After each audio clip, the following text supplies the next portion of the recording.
This story is best experienced with headphones. The audio may include loud sounds and creepy moments. Viewer discretion is advised. If you are ready, grab a cup of tea or a warm drink, kick back, relax, pick up your art supplies, and immerse yourself in the world of Croatian folklore.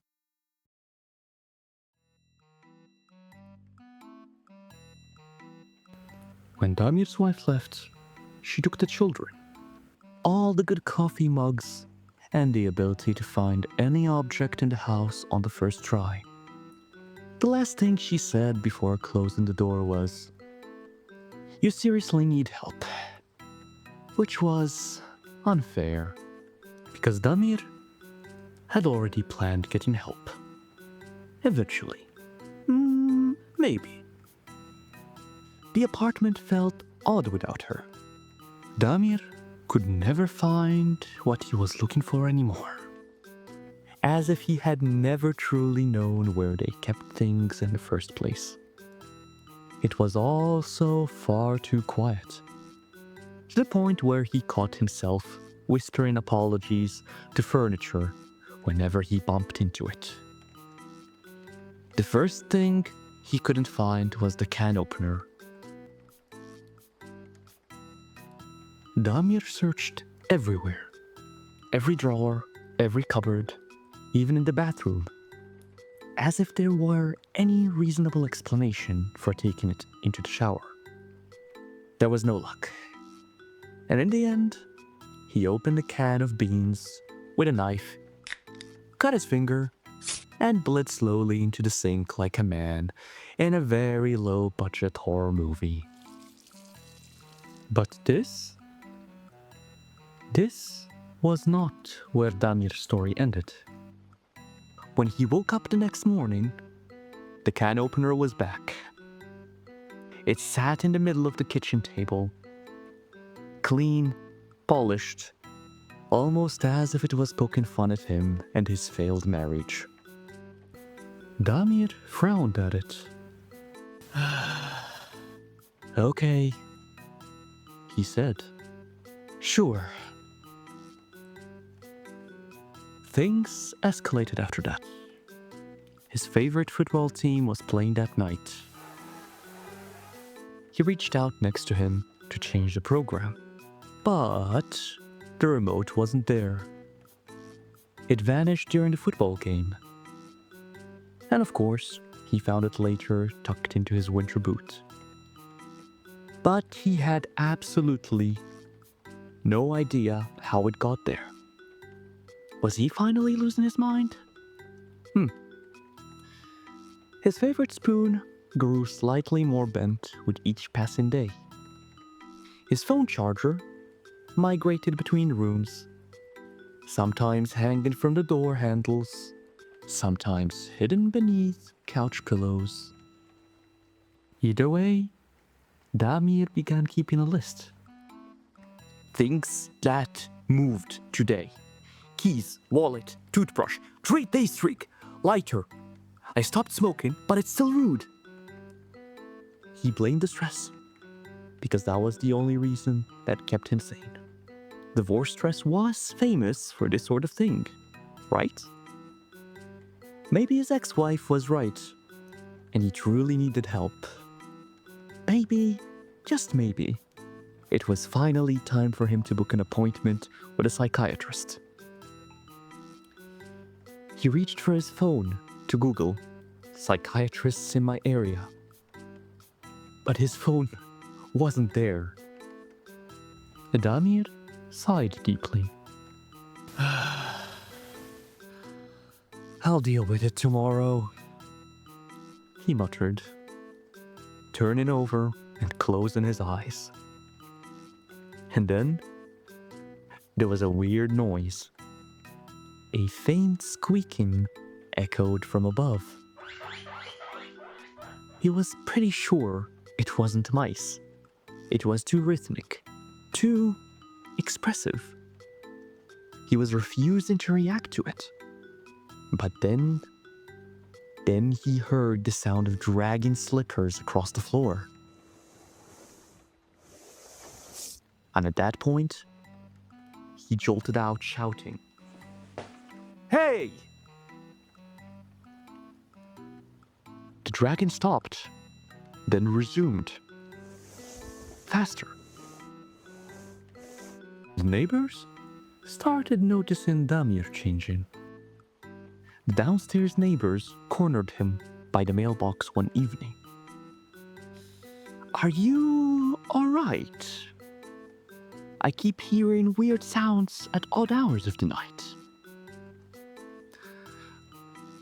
"I'm fine," Damir said.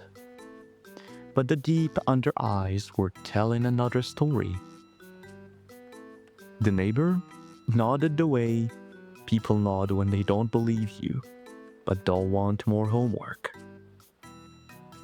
And soon, the whole building was talking about how their neighbor Damir was going insane. He argued with objects. Damir muttered to himself. Damir accused the fridge of betrayal. Someone claimed he saw Damir kneeling in the hallway at night, praying. "Please, give it back. I need that." The reason for the divorce was now clear to Damir.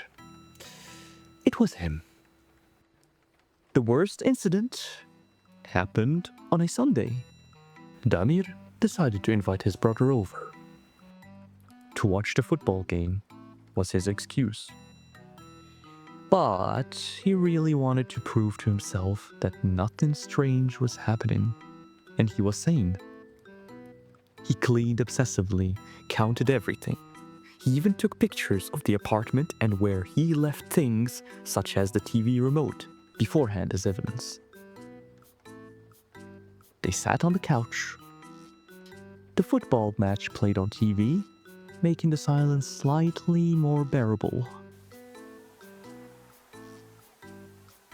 Damir's brother, Goran, leaned forward, elbows on his knees.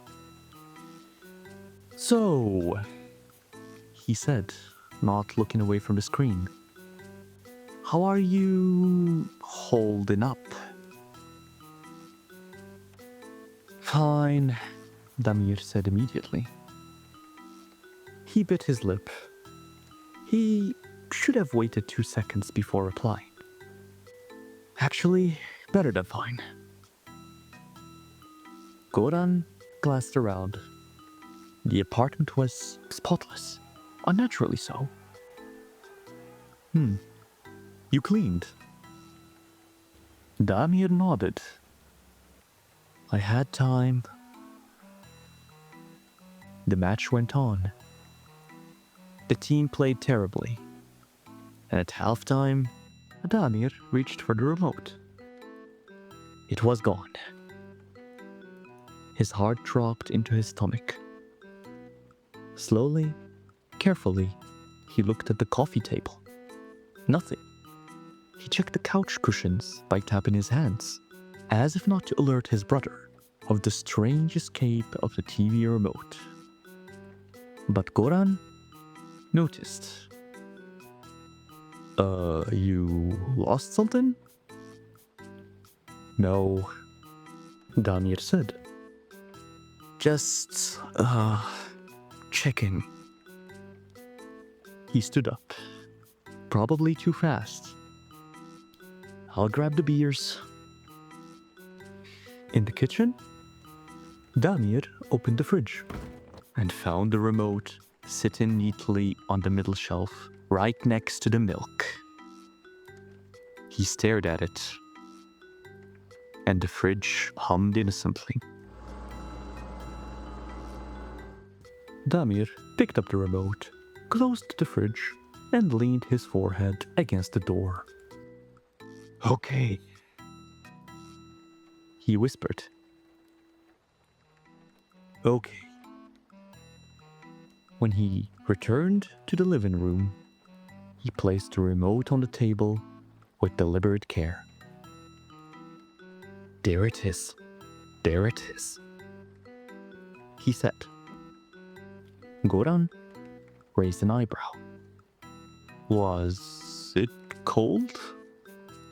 Damir laughed. Loudly. Maybe too loudly.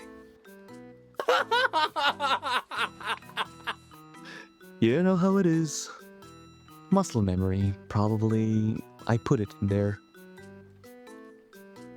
The second half of the match passed normally. Nothing moved. Nothing squeaked. Damir began to relax a little. Maybe it really was stress. Goran left shortly after the game concluded. At the door, he turned around and looked at his brother. His tired face with deep under eyes. "Listen," he said. "If you need to talk to someone, I'm fine," Damir said, interrupting him before he could even finish his sentence. Goran nodded and gave him a little pat on his shoulder before he awkwardly left. Damir locked the door and leaned against it. The silence filled the apartment again, thicker than before. He stood there for a moment, contemplating. Then he walked back to the living room and saw it. His keys were laid out on the floor, not scattered as if someone dropped them. They were arranged. A neat little spiral, starting small and widening outward, as if someone took their time to arrange it. For some reason, Damir instinctively looked at the coffee table, where he knew he left the TV remote. And to no one's surprise, the remote was not on the table. And then he looked down, and there it was, the TV remote. But it was moving, as if it was being dragged across the floor, very slowly. Damir rushed to it. "Hey!" he exclaimed. The dragon stopped, and Damir took a step forward. The TV remote slightly shifted, and underneath it stood a small, fur-covered creature, his little whiskers twitching while his big googly eyes were staring at Damir, almost like it was waiting to see what he would do. Still clutching the TV remote in its tiny paws. A moment of silence. The two stared at each other. The Bajkač squeaked. Damir blinked. "Seriously?" he said. The Bajkač hesitated, then tried to pull the remote back behind the stand, inch by inch, pretending nothing was wrong. "Oh no, no, said Damir, stepping closer. "Absolutely not. That's the third time today." The Bajkač squeaked louder, offended. Now up close, Damir could see the creature better. It was barely 30 centimeters tall, round and covered in a multicolored fur, wearing scraps of clothing stitched together from what's probably Damir's stolen old clothes. To his surprise, it looked less like a demon and more like a raccoon hamster that had just discovered laundry. "You've been doing this," Damir exclaimed. The Bajkač chattered in response. "That was my brother here today, you know?" Damir reprimanded, with a tone he'd probably use with his children. The Bajkač froze in response.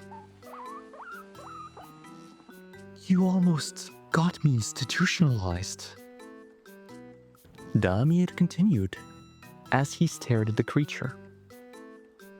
The Bajkač slowly let go of the remote and slid it back toward Damir's foot. Damir stared at it, then at the creature. And then Damir laughed in disbelief. My wife leaves, he said, rubbing his face. And I get robbed by a folkloric hamster. The Bajkač squeaked, now proudly. Damir picked up the remote and sat back down on the couch. Listen, he said, pointing at it. You can hide the charger. You can bend the spoon. I don't care. The Bajkač tilted its head. But this? Damir shook the remote. This is sacred, you understand? The Bajkač stared at him for a moment, then turned and waddled away toward the hallway, chattering softly. Damir watched it disappear. He leaned back, exhaled, and shook his head.